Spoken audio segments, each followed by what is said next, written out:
Hi, I'm Scott, and I'm sure Scott will be here soon. If he gets here soon, we've got to go see Jaws 19. That's as good as 18. Scott! You've got to come back with me! Where? Back to the future!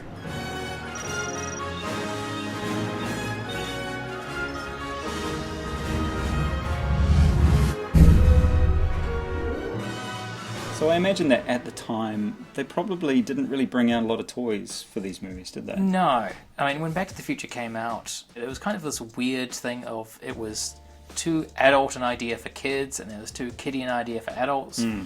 Certainly they didn't make toys at the time, to the best of my knowledge. Mattel did get the license a few years ago, and so people were really hoping. They were doing Ghostbusters at the time, so it was a case of, well, clearly these guys know how to make 6-inch scale action figures. Yep. But they never did anything with it. They produced a hoverboard replica, and that was pretty much it. So that was a missed opportunity there. But Funko and Re-Action did come out with this line of Re-Action figures, sort of based on if they were made in the 80s in terms of their articulation and design and all that sort of thing. I was always under the impression that they had designed these toys back in the 80s, but never made them, and Re-Action were just making the toys now based on the original design specifications. That is true for Re-Action's first line, which was the Alien line. Right. That was actually a line of toys which Kenner was supposed to produce. And they never made them. They never made them. They produced the molds, and these were eventually hunted down by people, and they then were able to reproduce those and then release them nowadays. And so then Re-Action and Funko, who had supported them in doing this, decided, well, let's expand that idea to other lines which should have had lines in the 80s, such as Back to the Future, and they've done it for more recent things like Terminator 2, who did have their own toy series at the time, and more recent television shows like Serenity or Arrow and Flash. And they're all done in that kind of very basic form, aren't they? They're very limited articulations, small scale. It's that old Star Wars style, 5 points of articulation, 3 3/4 inch scale, with the proportions slightly off. The heads are just a bit too big.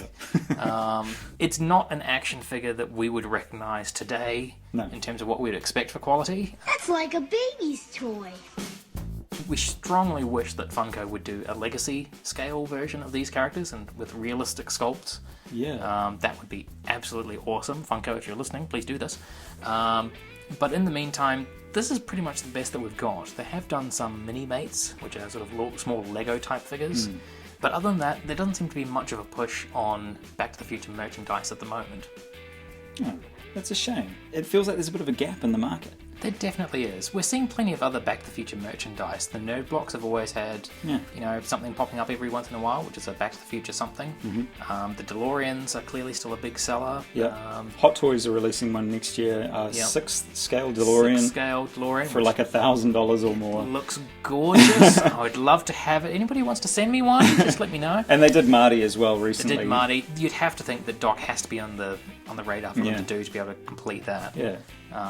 But yeah, the fact that there's no 6 or 7 inch scale figures of at least Doc and Marty seems like something which is really missing there. So, I don't know, maybe NECA or Funko could pick up the ball and give us a line of figures maybe, because there's plenty of material there.